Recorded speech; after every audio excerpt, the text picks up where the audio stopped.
Assalamualaikum warahmatullahi wabarakatuh.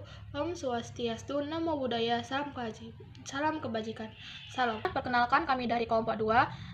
Kami di sini akan menjelaskan tentang tugas akhir laporan proyek kami mengenai simulasi distribusi medan listrik pada isolator padat, di mana tugas ini merupakan tugas mata kuliah bahan balistik yang dibimbing oleh Bapak Azmi Rizky Lubis, SPD MT.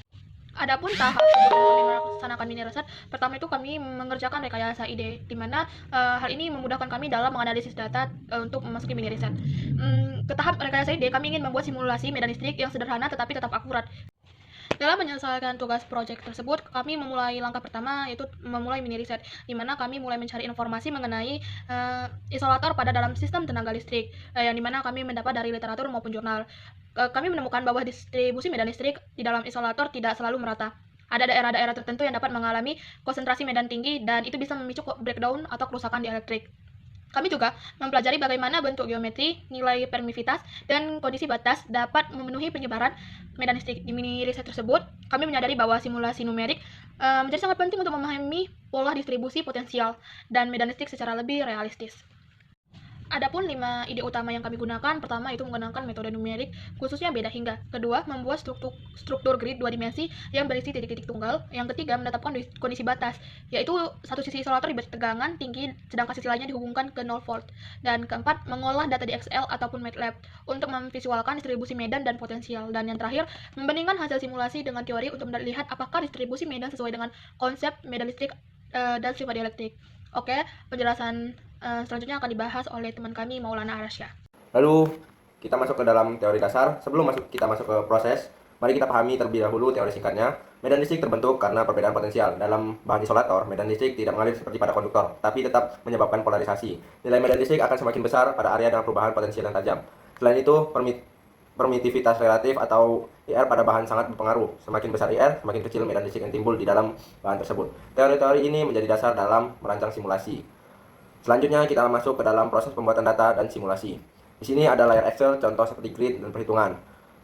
Kemudian kami masuk ke tahap paling penting, yaitu proses pembuatan data simulasi. Langkah pertama yang kami lakukan adalah membuka Excel dan membuat beberapa sheet sebagai tempat penyimpanan data dan parameter simulasi. Di sheet parameters, kami memasukkan ukuran grid, besar tegangan awal, permitivitas bahan, dan kondisi batas. Di sheet potensial V, kami membuat susunan grid 2 dimensi.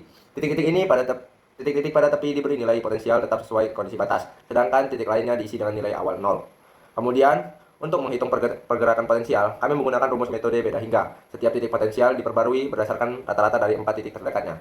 Proses iterasi dilakukan berkali-kali hingga nilainya stabil atau konvergen. Selanjutnya, kami menghitung komponen medan listrik X dan EY dari setiap titik dengan melakukan turunan numerik terhadap potensial. Hasil akhirnya kami gabungkan di sheet E magnitude untuk melihat besar medan listrik total dari setiap titik.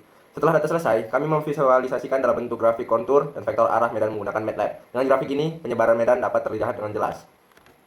Oke, baik, saya akan melanjutkan tugasnya hasil simulasi, yaitu visual, grafik, peta, tabel, dan kontur. Dari simulasi yang telah kami lakukan, kami menemukan beberapa hal penting. Pertama, distribusi medan listrik yang tidak merata. Medan paling kuat berada di daerah dekat elektroda bertegangan tinggi. Ini ditunjukkan dengan warna yang lebih pekat pada grafik kontur. Kedua, pada bagian tengah isolator, medan listrik cenderung lebih rendah karena perubahan potensial yang lebih luas. Ketiga, hasil simulasi juga memperlihatkan efek geometri dan efek tapi elektroda pada bagian tepi gradien. Nah, potensi lebih besar sehingga medan listrik menjadi lebih intens. Selanjutnya itu ada analisis perbandingan, yaitu dia tetap masih tabel teori PS simulasi. Nah, jika dibandingkan dengan teori hasil simulasi, kami menunjukkan kecocokan umum, terutama pada pola medan mengalir dari potensial tinggi ke rendah. Namun simulasi memberikan gambaran yang lebih realistis karena memperlihatkan efek tapi dan ketidakseragaman bahan. Hal yang ini bisa membuat kesulitan digambar secara teori ideal. Itulah mungkin dari analisis perbandingan atau dibilang teori tabel PS simulasi. Oke, sekarang kita lanjut ke skin 7 kesimpulan. Dari seluruh proses ini kami menyimpulkan bahwa 1. Medan listrik dalam isolator padat tidak selalu rata. 2. Nilai permitivitas, bentuk geometri dan perbedaan tegangan sangat mempengaruhi distribusi medan. 2. Simulasi numerik sangat membantu menvisualisasikan pada medan listrik. 4. Metode beda hingga cukup akurat untuk eksplorasi dasar. 5.